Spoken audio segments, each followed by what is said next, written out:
chicos que a la hora del recreo se encontraron en la biblioteca. Empezó planteando el problema a ver si el culpable se declaraba: ha desaparecido un libro y necesito encontrarlo. ¿Quieres saber qué sigue? Ahora que toca quedarnos en casa para cuidar de nuestra salud, aprovecha y lee con tu familia los libros de la colección Árbol. Son gratis y están en INE.mx. En México, tú cuentas conmigo, yo cuento contigo. Contamos todas, contamos todos. INE.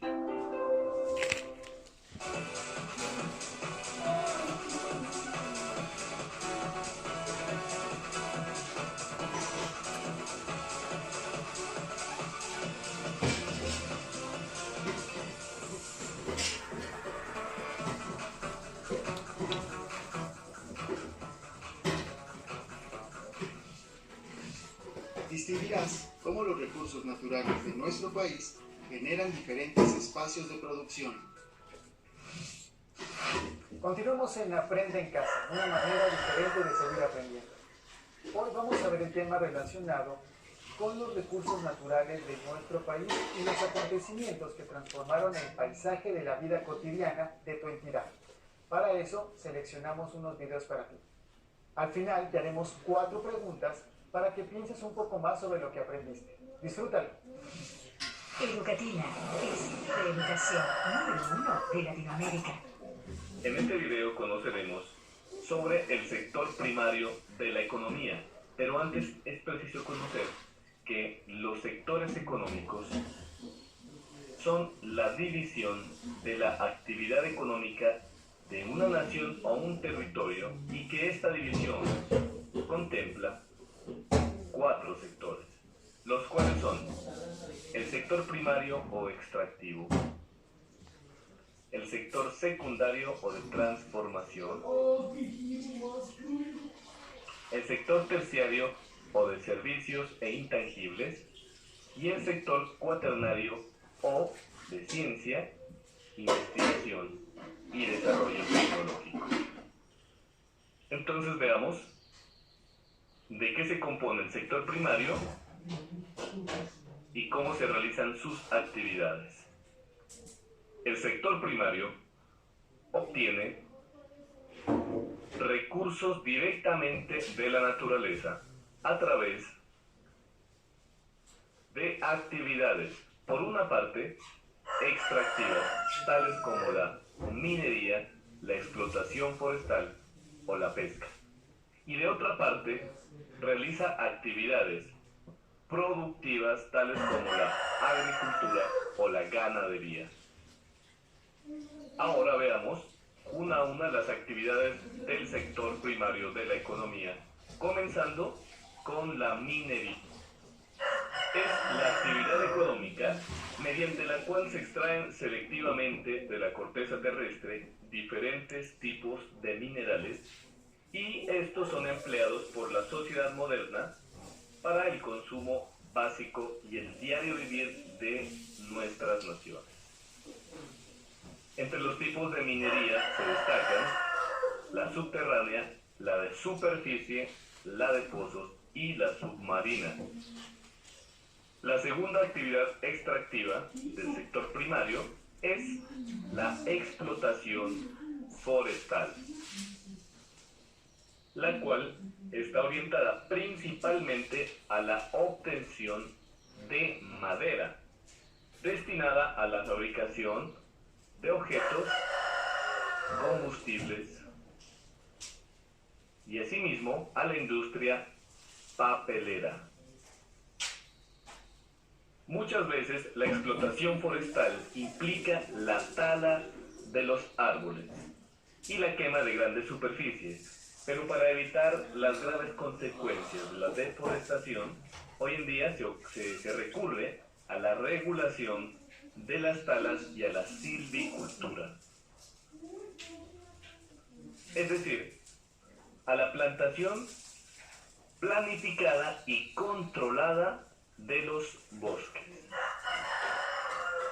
Enseguida, veamos la tercera actividad extractiva del sector primario de la economía. La pesca es la captura y extracción de su medio natural de los peces o de otras especies acuáticas como crustáceos, moluscos y otros invertebrados. Esta se puede desarrollar en agua salada o en agua dulce. Entre los tipos de pesca que se destacan están inicialmente la pesca artesanal, la pesca comercial o industrial y de otra parte la pesca sostenible. La pesca artesanal se realiza en pequeñas embarcaciones y se basa en el uso de recursos que protegen la ecología de los mares. Por su parte, la pesca comercial o industrial se efectúa con fines de beneficio comercial.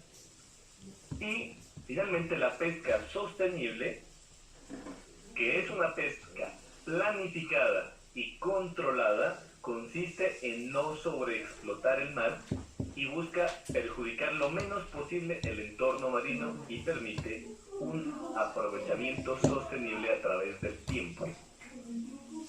Ahora veamos las actividades productivas del sector primario, comenzando con la agricultura. La agricultura es el conjunto de técnicas y conocimientos para cultivar la tierra. Comprende todo un sinnúmero de acciones humanas que transforma el medio ambiente. Entre los tipos de agricultura tenemos, según el uso del agua, de secano o de regadío, es decir, la que se basa en la lluvia, en el agua lluvia, o en sistemas de riego. También según la magnitud de producción, tenemos de subsistencia o la industrial, es decir, una agricultura que busca satisfacer elementalmente las necesidades de alimentación de las familias, o una industrial que busca el excedente para lograr un beneficio. También tenemos la agricultura según el rendimiento de la tierra. Aquí tenemos a la agricultura intensiva o la extensiva. En la intensiva se logra producir grandes cantidades de alimento en pequeñas superficies, y en la extensiva se realiza en grandes superficies de tierra. Esta es típica de los países subdesarrollados. También existe una agricultura según el método y objetivos. Es decir, tenemos la agricultura tradicional, que es la que se desarrolla a través de las generaciones, la orgánica o ecológica o biológica, que busca proteger el medio ambiente, y la natural, que trata sencillamente de la recolección de los frutos en su hábitat natural. Para finalizar, hablemos sobre la ganadería. La ganadería es aquella actividad primaria que se dedica a la domesticación y cría de animales para que sean consumidos por las personas. Existen distintas clases de ganadería, pero entre ellas tenemos la intensiva, la extensiva o la de autoconsumo. En la intensiva, los animales se hallan en establos en condiciones artificiales de luz, de humedad o de temperatura, mientras que en la ganadería extensiva se realiza en ecosistemas naturales con pocas modificaciones. La ganadería de autoconsumo es practicada por familias o pequeños grupos de personas para producir huevos o leche o carne, y no busca excedentes de producción. Educativa te recomienda los siguientes videos para que sigas aprendiendo.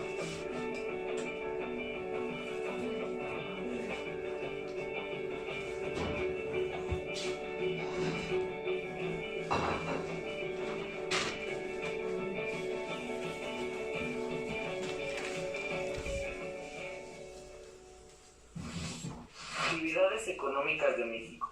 Agricultura. Aunque la tendencia en México es que la agricultura ocupa un menor papel en cuanto al Producto Interno Bruto, menos del 4%, y a los ingresos en general del país, sigue siendo una de las actividades principales de México al emplear aproximadamente el 10% de la población, por la obvia razón de que los productos de alimentos es fundamental para cualquier nación.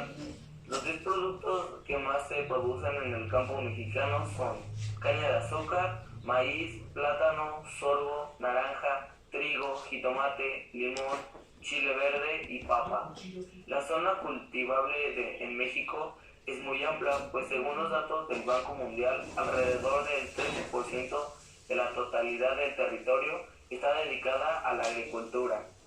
Económicamente hablando, existen solo dos tipos de agricultura en México, la de subsistencia y la de grandes plantaciones. La primera se trata de pequeños productores que usan el campo como fuente primaria de ingresos y para complementar su propia alimentación. Estos campesinos rarísima vez cuentan con tecnología, tractores, semillas modificadas y sistemas de riego u otros. Para realizar su labor, asimismo siente el campesino su propio empleador. No tienen mano de obra asalariada, sino quizás para las épocas más fuertes como las de la siembra y la cosecha, ya que la mayor parte del tiempo es su familia quien la apoya. En la agricultura llevada a cabo por las grandes plantaciones y el principal objetivo es el comercio, aquí se usa una alta tecnología y personal contratado para realizar el trabajo. Mucha de esta producción se exporta al mercado internacional. Los principales productores que manejan esta compañía son trigo, sandía, pepino, limón, pepinillos, aguacate, cebolla, maíz blanco, mango, chile, espárragos, brócoli, plátano, naranja, coliflor, algodón y café. Minería. Durante la última década, los principales estados productores del sector de minería en México fueron Sonora, 23%, Zacatecas, 23%, Chihuahua, 14%, Coahuila, 11%, San Luis Potosí, 6% y Durango, 6%. México tiene el primer lugar como productor de plata en el mundo, el tercero en bismuto, el quinto de plomo, el noveno de oro y el 11º de cobre. En cuanto a la generación de empleos, el sector minero generó 309.725 empleos directos con registro de diciembre de 2011. Empresas nacionales producen el 60% de la minería mexicana y el 40% restante corresponde a empresas extranjeras. Ocupa el número 1 la producción de plata a nivel mundial. Se ubica entre los 10 principales productores de 16 diferentes minerales: oro, plata, zinc, cobre, bismuto, fluorita, celestina, wolostatina, cadmio, diomita, palidmeno, barita, grafito, sal, yeso y magnesio principalmente. Es el primer destino de inversión en exploración minera en América Latina y el cuarto en el mundo, de acuerdo con el reporte publicado por Metals Economic Group en marzo del 2013. Es el quinto país con el mejor ambiente para hacer negocios mineros, de acuerdo al reporte de la consultora Beire Dolbear, publicado en abril de 2013. Sector minero metalúrgico en México. Contribuye con el 4.9% del Producto Interno Bruto Nacional. En mayo del 2013 generó 337.598 empleos directos y más de 1.6 millones de empleos indirectos, de acuerdo con el reporte del Instituto Mexicano del Seguro Social. Ganadería. Es el conjunto de animales domésticos sometidos a ciertos métodos de explotación con el uso de sacar provecho de los mismos. La ganadería comenzó con la domesticación por parte del hombre de ciertas especies que se hallaban próximas a él y del cual obtenía su alimento. El objeto principal de la ganadería es proveer alimentos al hombre, principalmente carne y leche. Influencias económicas de la ganadería. La ganadería ha proporcionado desde tiempos muy remotos la alimentación del hombre. En un principio el ganado se criaba para aprovechar su carne y su piel, pero poco a poco se advirtió que también la leche de algunas especies animales constituía un magnífico alimento para el hombre. Mediante las crías sistemáticas, las vacas salvajes se transformaron en masas productoras de leche. Por tanto, la ganadería proporcionaba al hombre comida, bebidas, pieles, lana y cuero. Además, estos productos se utilizaban también las cerdas para fabricar broches, cepillos y algunos sombreros. La grasa se aprovecha para la fabricación de jabones, los huesos para fabricar pegamento, Los cueros de algunos animales los utilizan para fabricar artesanías y el excremento del ganado de fertilizante como abono en la agricultura. La explotación de la actividad ganadera en nuestro país se puede considerar como una de las más importantes dentro del proceso económico mexicano, debido a la cantidad de personas que desarrollan sus actividades dentro de este medio y la inversión del capital que tiene que hacer el ganadero. Para México representa una de las mayores ventajas en la economía. Turismo. El turismo en México es una actividad económica importante para el país y es una de las mayores en el mundo, colocado en 10º lugar a nivel mundial, en términos de llegadas a turísticas internacionales, con 29 millones de visitantes en 2014. Es el primer destino para turistas extranjeros dentro de América Latina. Los ingresos provienen de los turistas extranjeros, alcanzando USD más de 16 millones en 2014. En México capturó el 15.25 del segmento de mercado turístico en América en términos de llegadas de turistas extranjeros, colocadas en segundo lugar en el continente detrás de Estados Unidos. En 2005, el turismo contribuyó con el 5.7 de los ingresos nacionales provenientes de la exportación de bienes y servicios, y representó el 14.2 de los empleos directos e indirectos de la economía mexicana. El turismo contribuye con el 8.2 del PIB nacional. 45 de estas actividades está orientada a la zona costera. Las atracciones turísticas de México son las ruinas antiguas de la cultura mesoamericana, las ciudades coloniales y los complejos turísticos de playa, el clima templado del país, junto con su herencia histórica cultural, la fusión de la cultura europea, particularmente la española, con la cultura mesoamericana. También hacen de México un atractivo destino turístico a nivel mundial. La gran mayoría de los turistas extranjeros que visitan México provienen de los Estados Unidos y Canadá. El siguiente grupo en importantes visitantes de Europa y América Latina. Un número reducido de turistas también provienen de los países de Asia. En la clasificación del índice de competitividad en viajes y turismo TTCI, por sus siglas en inglés, en 2011, que mide factores que hacen atractivo realizar inversiones o desarrollar negocios en el sector de viajes y turismo en un país específico. México alcanzó el lugar 43 a nivel mundial, siendo el primer clasificado entre los países de América Latina y el segundo en el continente americano. Ganadería. México ocupó el 7º lugar de producción pesquera a nivel mundial, FAO 2009, aportando 1.768.000 toneladas de productos pesqueros, es decir, el 0.7% del total mundial. Sin embargo, México se encuentra a varias posiciones atrás de la escala mundial de la industrialización de productos pesqueros, señal de que está generando materia prima a la cual no se le da un valor agregado. La pesquera más importante para producción y valor son camarón, 8º productor mundial, tuni 2, 8ª posición mundial, sardina, 4º productor mundial. Todas aquellas son pesqueras principalmente industriales o de gran escala. La pesca comercial en México ha alcanzado su máximo potencial de desarrollo, existiendo consenso de la mayoría de sus pesqueras, están siendo explotadas con los mayores niveles y algunas ya están en deterioro sobre las explotadas. La Alianza Canam-CAI desarrolla su iniciativa para establecer una red de refugios pesqueros en el estado de Quintana Roo. Este estado tiene una participación del 0.26 en la producción pesquera nacional, posicionándose como el 20º estado productor pesquero. No obstante, dado el alto valor de sus pesquerías, Quintana Roo aporta el 1.32% al PIB pesquero nacional, ocupando la 7ª posición nacional, INEGI 2011. En Quintana Roo operan 25.000 cooperativas pesqueras con una aproximada de 833 pescadores registrados, operando con 52 permisos vigentes. Adicionalmente existen 158 permisionarios, con sus respectivos permisos de captura. La pesca se lleva a cabo con 588 embarcaciones, de las cuales 90% son de 25 pies y la mayoría operan con motores de 2 tiempos, con la pesca 2008. La pesca en Quintana Roo es principalmente artesanal o de pequeña escala. Esperamos que hayas disfrutado los videos. Ahora, pon atención a las siguientes preguntas para que puedas responderlas. A través de los videos identificaste que existen diferentes tipos de actividades económicas y su importancia en la vida de los seres humanos. ¿Cuáles de ellas conoces? Ay, no. La que él dijo no era una pregunta. ¿Cuáles productos que están en tu casa vienen de alguno de estos procesos productivos.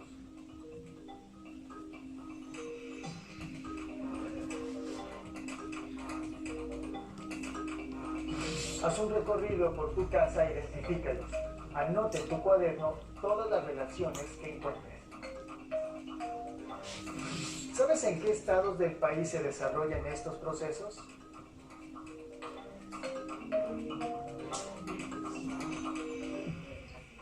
Coméntalo con tu familia y busca en tus libros de texto o en internet. La agricultura es una actividad fundamental para el ser humano y la economía de un país. ¿Qué acciones podríamos hacer para que sea sostenible?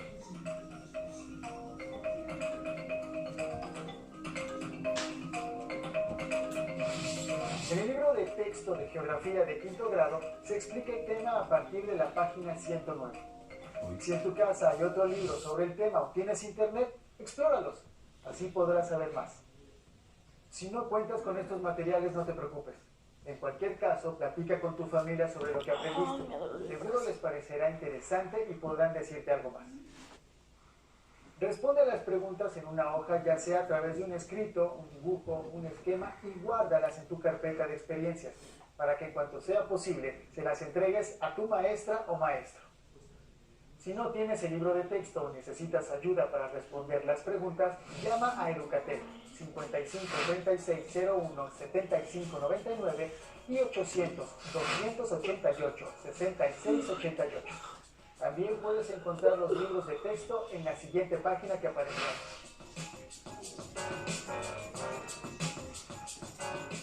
Esperemos que te quede energía para realizar este juego del avión y aprender los números en zapoteco. Acompañemos a Lili Vicente.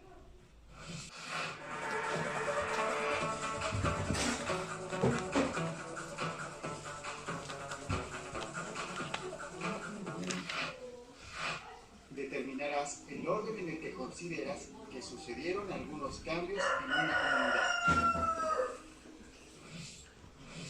Y ahora, ¿cómo ha cambiado la vida en mi entidad? Revisaremos este video para realizar nuestra siguiente actividad.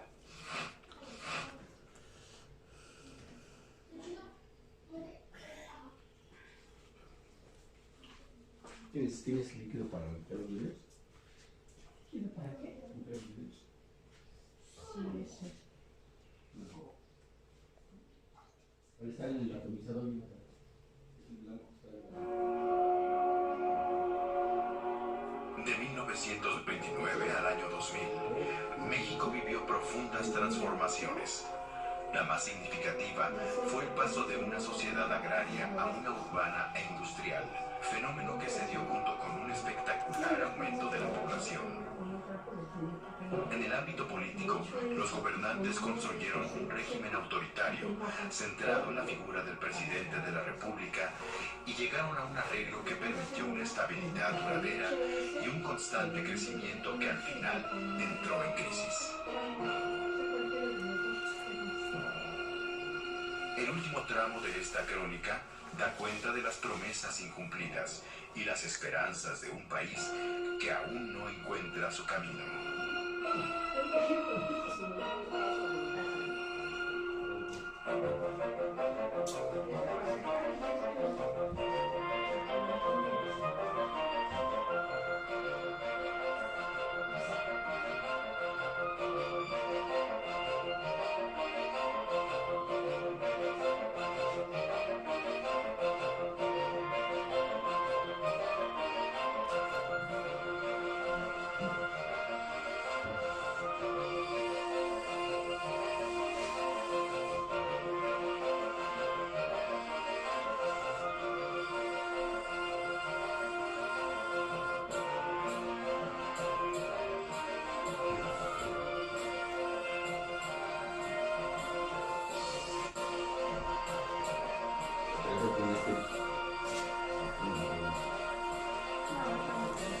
Tiene que ser de esta.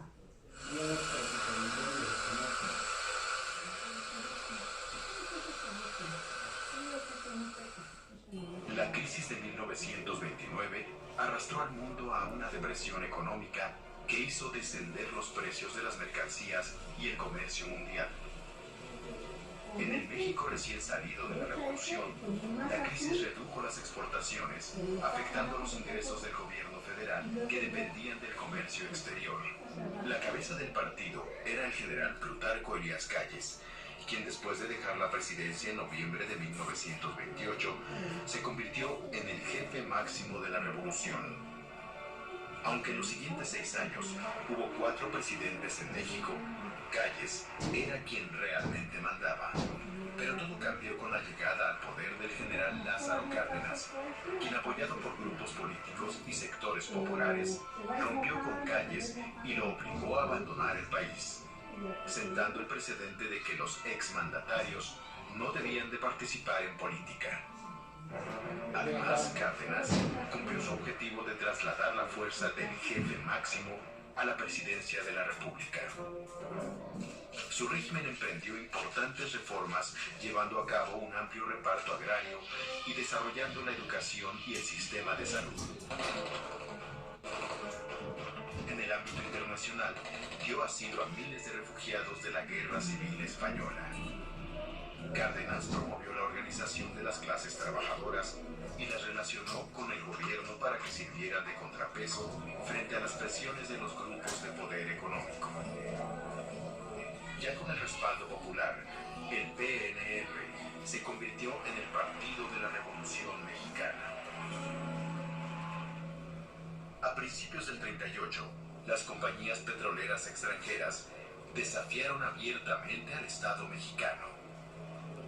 Desatendieron un fallo de la Suprema Corte de Justicia que favorecía a los trabajadores, y la respuesta del gobierno fue la expropiación petrolera del 18 de marzo de 1938. Como respuesta a lo que se consideraban excesos socializantes del gobierno de Cárdenas, grupos de inconformes crearon el Partido Acción Nacional bajo la dirección del abogado Manuel Gómez Morín. Para las elecciones de 1940, Cárdenas y el partido oficial apoyaron al general Manuel Ávila Camacho, estableciendo así otro de los mecanismos básicos del arreglo político del país.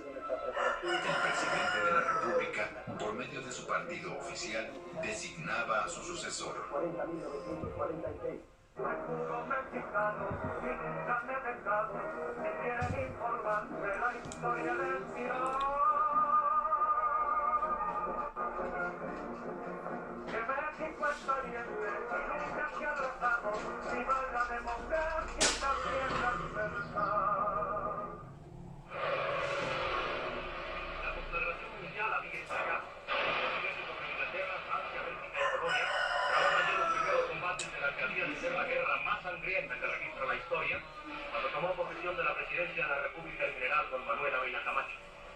A nadie se escapaba la trascendencia de los problemas con que habría de enfrentarse el nuevo presidente.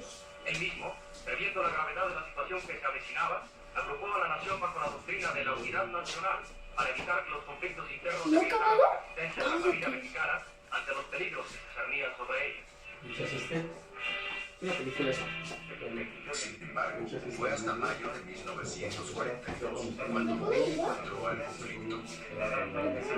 Como reacción a la guerra, se instituyó el Servicio Militar Nacional, que permanece hasta nuestros días. Paradójicamente, el impacto de la guerra favoreció la economía nacional, promoviendo el flujo de capitales del exterior y la posibilidad de emprender nuevos negocios.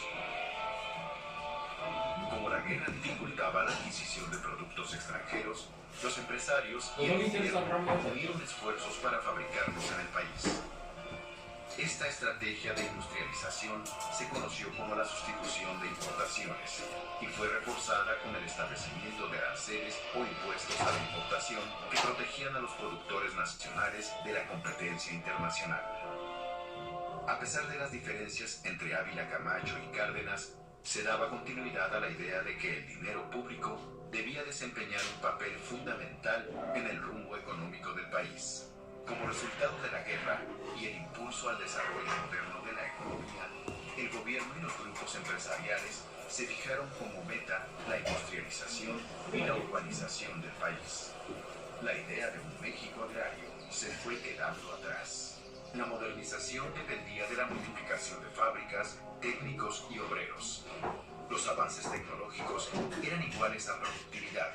La productividad igual a ganancias para los empresarios y a mejores salarios para los obreros. Se apostaba por el mercado interno como motor de la economía. Para apoyar a los industriales, se inició el control de la inconformidad obrera por medio de sindicatos y líderes oficialistas, conocidos como charros. A cambio del sometimiento de los trabajadores, los líderes sindicales recibieron privilegios y cargos públicos o de representación popular bajo la bandera del partido oficial. El líder más emblemático fue Fidel Velázquez, quien desde la CTM apoyó el control gubernamental sobre la clase obrera durante más de medio siglo. Podemos decir, han trasladado sus propias fronteras. Estos cambios en la política convirtieron al PRM en el Partido Revolucionario Institucional, PRI. La revolución había pasado de ser un movimiento de reivindicaciones sociales a transformarse en una institución corporativa. La llegada de Miguel Alemán al poder marcó la aparición de una nueva clase política compuesta por personajes que no provenían de las filas militares ni habían participado en la revolución. Eran los herederos de los vencedores, la llamada familia revolucionaria. Con Alemán se expandió la industria de la construcción y crecieron los medios de comunicación masiva. Durante su sexenio comienza a operar la televisión comercial en México. La urbanización cambió el mapa del país. Las ciudades de México, Monterrey y Guadalajara concentraron la producción industrial y los modernos servicios. Con la llegada al poder de Adolfo Ruiz Cortines, se consolidó la figura civilista del presidente inaugurada con Alemán. También se agudizó la tendencia de centralizar en la capital del país muchas de las actividades económicas. Durante su gobierno, el 17 de octubre de 1957, se dio una reforma fundamental para la democracia. Desde esta fecha, las mujeres podían ejercer el voto en todas las elecciones del país. Es tiempo de emigración hacia las grandes urbes. Las ciudades ofrecían mejores salarios y servicios públicos. El negocio inmobiliario y la construcción cobraban auge. En México, muchos dijeron que se estaba dando un milagro económico. A finales de los 50, el gobierno invertía en infraestructura, energía y comunicaciones. La inversión privada aumentaba sobre la base de una economía fuertemente protegida de la competencia exterior.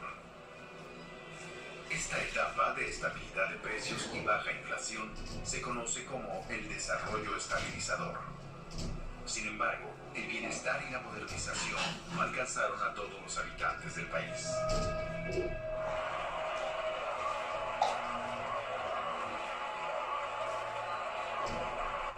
Al presidente Adolfo López Mateos le correspondió organizar los festejos del medio siglo de la Revolución. Los avances eran notables. La mortalidad infantil se había reducido. El analfabetismo había disminuido a menos de la mitad. Las carreteras atravesaban el territorio nacional. La producción petrolera casi se había triplicado y la generación de energía era 7 veces mayor. La clase media urbana había crecido. Su expansión obedecía al aumento de empleados y funcionarios de empresas privadas, de burócratas, de profesionistas independientes y pequeños empresarios.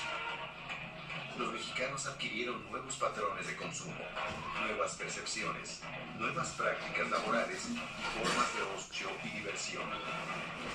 La vida ciudadana en buena parte está hecha de esperas.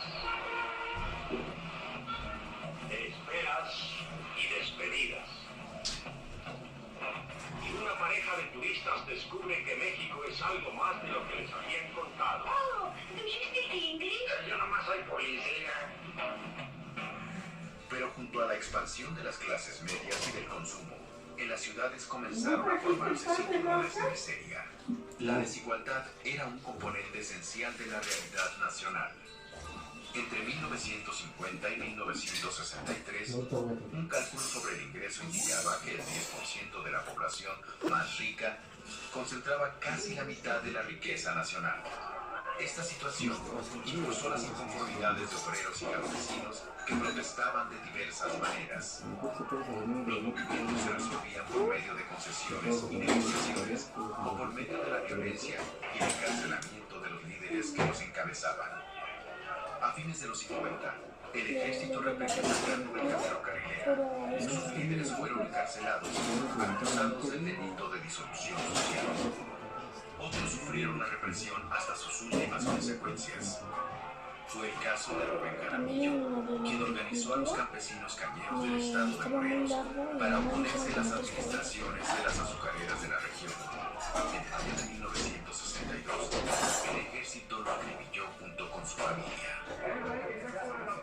A principios de los 60, el ejemplo de Cuba y su revolución se extendía por el continente. Por este motivo, los Estados Unidos, apoyados por la mayoría de los gobiernos latinoamericanos, endurecieron su política contra la llamada amenaza comunista. En ese escenario de confrontación subió al poder el nuevo presidente Gustavo Díaz Ordaz, que se distinguió por favorecer el uso de la fuerza en los conflictos políticos. El 23 de septiembre de 1965, un pequeño grupo atacó el cuartel militar de Madera, Chihuahua. Aunque ese brote guerrillero fue inmediatamente sofocado, marcó el inicio de actividades de varios grupos armados que en Guerrero estuvieron encabezados por los maestros Genaro Vázquez y Lucio Cabañas. La inquietud política fue contagiándose a otros grupos sociales. 1968 fue el año de las grandes protestas juveniles en el mundo, pero tuvo su desenlace más trágico en el movimiento estudiantil de México. El movimiento mostró la distancia entre una sociedad cada vez más urbana y diversa y un régimen político incapaz de negociar.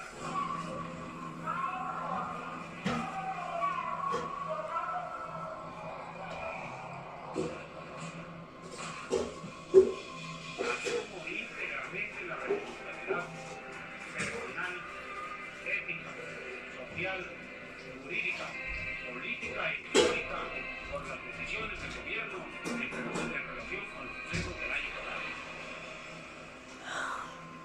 Parece contradictorio, pero mientras se reprimía a los jóvenes, se redujo la edad para votar de 21 a 18 años. Para confirmar esta diferencia, el 10 de junio de 1971 se realizó otro acto de represión contra estudiantes por parte de fuerzas organizadas por el gobierno.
Para 1973, la época de oro de la posguerra había terminado.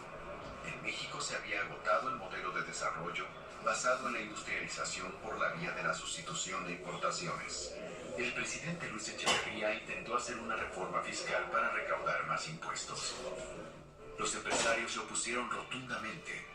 Entonces el gobierno decidió pedir préstamos externos para mantener e incluso elevar el gasto público. Crecía la irritación en distintos grupos sociales. Los empresarios estaban indignados por el asesinato de Eugenio Garza Sada, perpetrado por un grupo guerrillero en septiembre de 73, mientras que los obreros sostenían una lucha contra el control sindical de los líderes oficialistas. Como respuesta, el gobierno recurrió a desapariciones y asesinatos de decenas de militantes. Esta represión, conocida como la Guerra Sucia, se prolongó a lo largo de esta década. En 1976, como resultado de las condiciones del mercado mundial, pero también de las políticas económicas del Estado, se devaluó el peso después de más de 20 años de haberse mantenido estable. Para superar la crisis, el gobierno se vio obligado a pedir préstamos al Fondo Monetario Internacional. El panorama pareció componerse cuando a principios de 1978, el nuevo presidente José López Portillo anunció el descubrimiento de grandes yacimientos petroleros en la zona de Campeche. Entonces el gobierno mexicano recurrió a préstamos para que Pemex elevara su capacidad productiva, que en tan solo 4 años se elevó más de 10 veces. Para 1982, la deuda pública había aumentado y el precio del petróleo había comenzado a subir. Se elevaron las tasas de interés. Menos ingresos y mayores gastos por los intereses de la deuda desequilibraron las finanzas públicas, y en agosto de ese año, el secretario de Hacienda reconoció la quiebra de la economía mexicana y anunció la suspensión de pagos a los acreedores extranjeros. Los especuladores y los ahorradores sacaron del país grandes cantidades en dólares y elevaron el precio de la moneda de 26 a 70 pesos. Con la intención de retomar el control de la economía, López Portillo expropió la banca. Defendamos nuestro peso con los aranceles, con las licencias y con los estímulos y fomento a la exportación. Esa es la estructura que conviene al país. Esa es la estructura a la que me he comprometido a defender como perro. Esta medida no obtuvo el apoyo generalizado de la población. La desconfianza con respecto al grupo gobernante era inocultable. La llegada al poder de Mario en Inglaterra y de Ronald Reagan en Estados Unidos a principios de los 80 marcó el inicio de la reacción conservadora ante la crisis mundial. En 1982, el nuevo presidente Miguel de la Madrid, con las condiciones impuestas desde el Banco Mundial y el Fondo Monetario Internacional, disminuyó el gasto y las inversiones públicas e inició la venta de paraestatales. Los salarios cayeron, se agudizó el desempleo y creció el autoempleo en forma de ambulantaje. Muchas organizaciones salieron a la calle a protestar. Otras prefirieron la lucha electoral. Empezaron a impugnar y a derrotar al PRI en elecciones municipales, especialmente en el norte del país. A pesar de la oposición de amplios sectores, los gobernantes y algunos grupos empresariales empezaron a cuestionar el modelo de sustitución de importaciones y promovieron una apertura paulatina al mercado mundial. La industria maquiladora entró en una etapa de auge en México.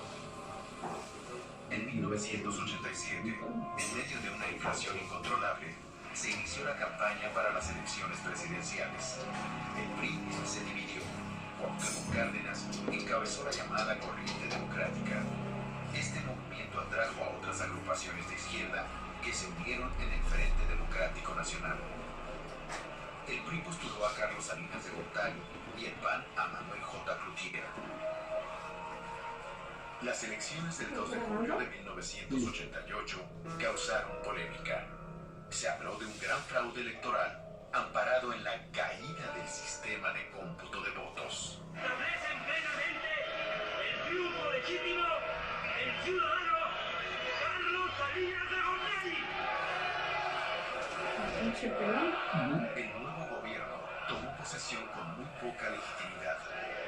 Termina la época de partido prácticamente único y entramos ahora en una nueva etapa política en la vida del país, con partido mayoritario y muy intensa competencia de la oposición. Para fortalecerse, dio golpes judiciales espectaculares y reconoció por primera vez el triunfo de un opositor en unas elecciones gubernamentales. Ese mismo año también nació el Partido de la Revolución Democrática, conformado por los grupos del Frente Democrático Nacional. A fines de los 80, y después el Bloque de Países Socialistas Europeos y la Unión Soviética desaparecieron.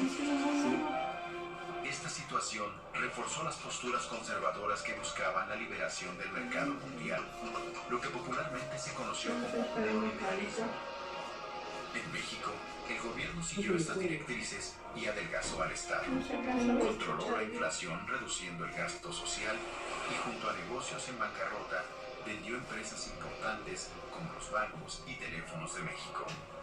A principios de los 90 se renegoció la deuda externa mexicana. Este hecho tuvo un efecto positivo sobre las finanzas públicas y detuvo la inflación que, sin embargo, no evitó el declive de la economía. El gobierno reiteraba que México estaba a un paso del primer mundo y para pertenecer a tan selecto grupo era necesario firmar el Tratado de Libre Comercio con Estados Unidos y Canadá. Esta decisión confirmó el abandono del modelo de sustitución de importaciones e impulsó la apertura comercial y las exportaciones como sustento del desarrollo nacional. Así se inició formalmente la integración económica con Estados Unidos, que ya se apreciaba en el mercado laboral, en la expansión de las maquiladoras y en los depósitos de mexicanos millonarios en los bancos de aquel país. El TLC se aprobó en 1993 para que entrara en vigor el 1 de enero del año siguiente. Niños vestidos con el atuendo del ejército zapatista, portando rifles, hombres indígenas, resguardaron la presidencia municipal, donde algunos de los integrantes dieron una improvisada rueda de prensa. Nosotros nos identificamos con el Ejército Zapatista de Liberación Nacional. Los integrantes de esa organización declararon la guerra al gobierno mexicano.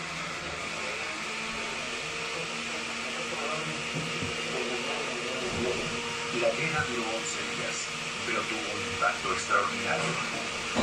El olvidado problema indígena volvió a ocupar la atención del país, mostrando de nuevo el rostro de las profundas desigualdades sociales. 3 meses después, otro acontecimiento iba a ensombrecer aún más el panorama. Quiero encabezar un gobierno que sea sensible a los reclamos y a las demandas de las comunidades. En marzo de ese mismo año, es asesinado el candidato priista a la presidencia, Luis Donaldo Colosio. Esta situación demostró las fracturas del grupo gobernante. Tal vez por el temor que provocaban los conflictos, el candidato sustituto del PRI, Ernesto Zedillo, ganó sin problemas las elecciones de 1994. Para cerrar con broche de oro, un poco antes de la Navidad, el peso se devaluó casi al 100%, sacudiendo a la economía mexicana. Las tasas de interés se dispararon. Numerosos deudores se vieron imposibilitados para pagar los créditos contraídos con los bancos. La clase mexicana vivió su peor época. La pobreza se profundizó. El alza de los precios del petróleo logró recuperar el crecimiento económico. Sin embargo, el gobierno se comprometió a pagar los préstamos incobrables de los bancos, algunos de ellos de muy dudosa legalidad. La migración se acrecentó como nunca. Casi 9 millones de mexicanos residían en Estados Unidos. Sus crecientes envíos de divisas se convirtieron en una de las grandes fuentes de ingresos de la economía nacional, por encima de muchas importaciones. En 2000, la situación social había mejorado en algunos aspectos, pero la desigualdad social se había acrecentado. Las elecciones del 2000 tuvieron lugar en un escenario caracterizado por la inseguridad. una economía que crecía lentamente, el desempleo y los bajos salarios.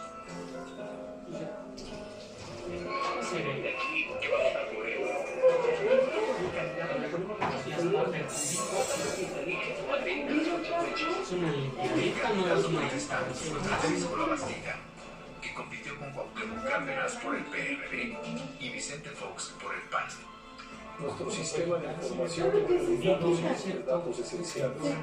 Celebramos las elecciones federales con normalidad en los 31 estados de la República. Por primera vez en la historia, un presidente que no pertenecía al PRI llegaba al poder. Después de 70 años de haber padecido, haberse beneficiado, haber resistido o aprovechado los cambios dictados desde el poder, hoy la sociedad mexicana, cada vez más activa y crítica, insiste en escribir su propia historia. La historia de un nuevo país de cara al siglo XXI.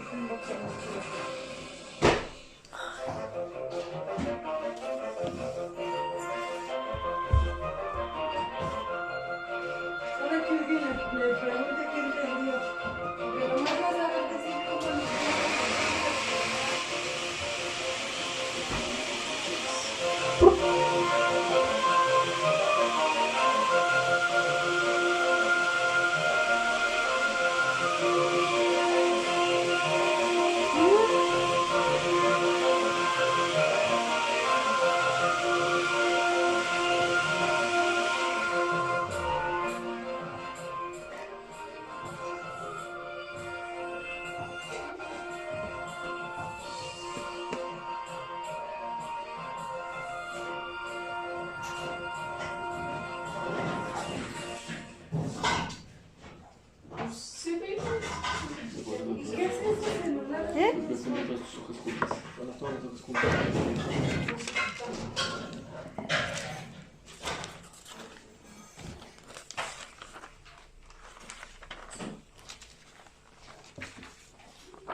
Esperemos que hayas disfrutado de ahora ¿quién comió esa naranja? preguntas para que puedas responder.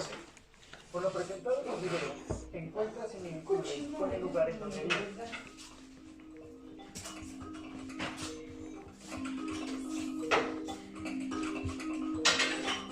Menciona 5 cosas en las que creas que es semejante y 5 en las que consideres que no se parece al lugar en donde vives. ¿Observaste cómo era el transporte a inicios del siglo pasado y cómo es en la actualidad? ¿Qué hiciste, mamá? ¿Cómo es el transporte en donde tú vives? ¿Qué hiciste, tita? ¿Cómo se transportaban tus abuelos y los papás de tus abuelos?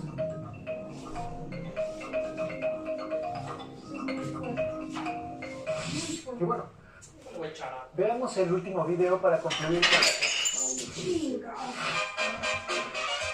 Ven, si yo también ando a gracia.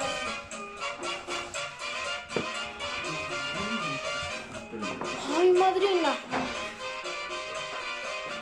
¿Cómo por tu culpa? ¿Tú qué? Si hubiera la mesa, no tendría yo que andar corriendo. La capital es una y muchas a la vez. En cada colonia quedan las huellas de una gran historia. ¿Todavía van a hacer otro? ¿Cuántos después? 2 nomás. Esta es la ciudad de México.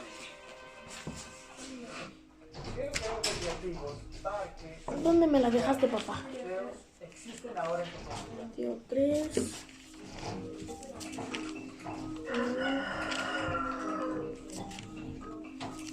¿Hay fábricas en tu comunidad? Si las hay, averigua qué se fabrica en ellas. ¿A dónde me dejaste la...?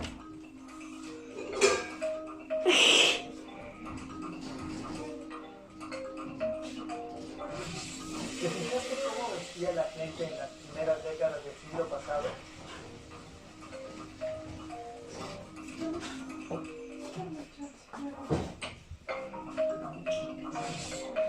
¿Visten igual en la actualidad? ¿Menciona alguna diferencia que hayas observado?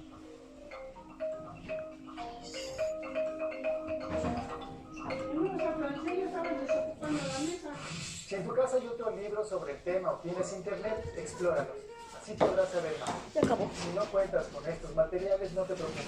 En cualquier caso, platica con tu familia sobre lo que aprendiste. Deja agarro mis... Seguro les parecerá interesante y podrán decirte algo más. Responde a las preguntas en una hoja, ya sea a través de un escrito, Ya me están despidiendo. un dibujo, un esquema, y guárdalas en tu carpeta de experiencias, para que cuando sea posible se las entregues a tu maestra o maestro. Muy bien, esto fue lo aprendido el día de hoy. Cómo ha cambiado la vida en México y lo que obtenemos de la tierra, los mares, los bosques y el ganado. Esperemos que te haya gustado. Nos vemos en la próxima aquí en Aprende en Casa. Ha cambiado todo. Vete de ahí.